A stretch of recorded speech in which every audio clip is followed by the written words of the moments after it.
means the amount of products formed. It does not increase the amount of products formed. It increases the amount of product formed per time unit, so it increases the pace at which the yield is created, not how much yield is created. The role of a catalyst in the chemical reaction is to increase the activation energy. That is incorrect. It does not increase the activation energy. It does not at all. But to some people who are not clear with the concept of activation energy and catalyst, some people might actually think that this is kind of correct, So we put a spot mark on it because some people will think that is correct.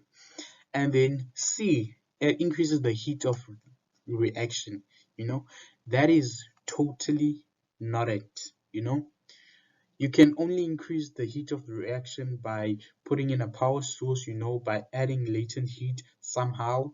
So that is not it. That is not it at all. So B and D, between them. So you stick with your original answer. We said it speeds the reaction rate, So we stick with D.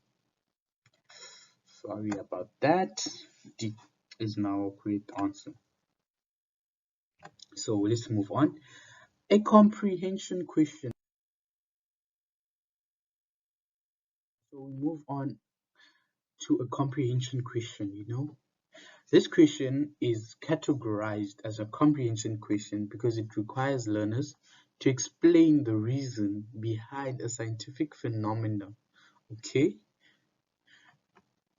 Consider the equilibrium represented by the balance equation below, Which one of the following changes to the equilibrium will favor the reaction?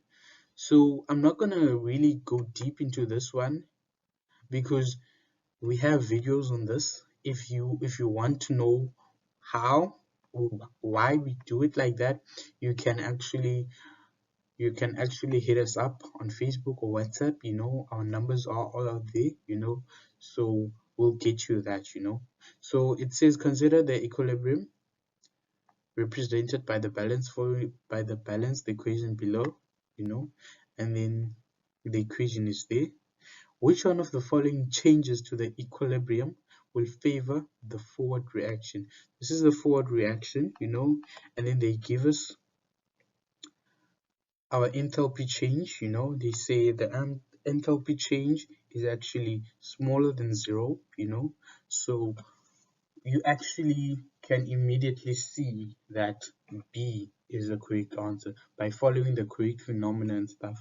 But we'll get to that soon because we'll get to that. We do have videos on that. We actually do have videos on that, but we can actually kind of take a look at it quickly to see how this actually is going to work.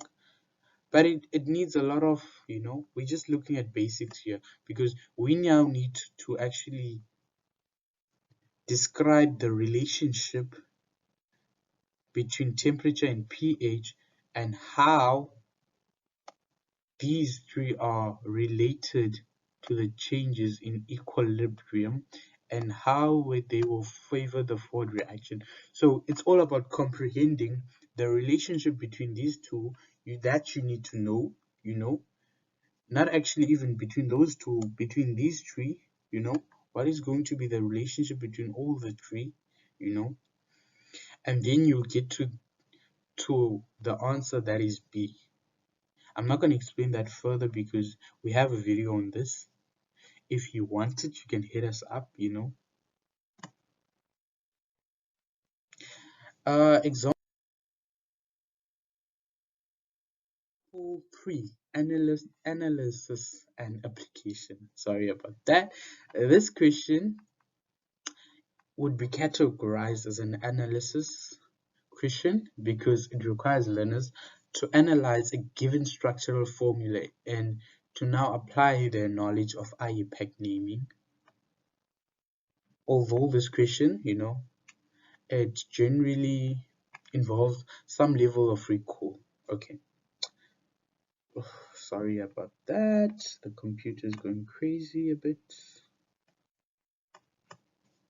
Let's just get that out of the way.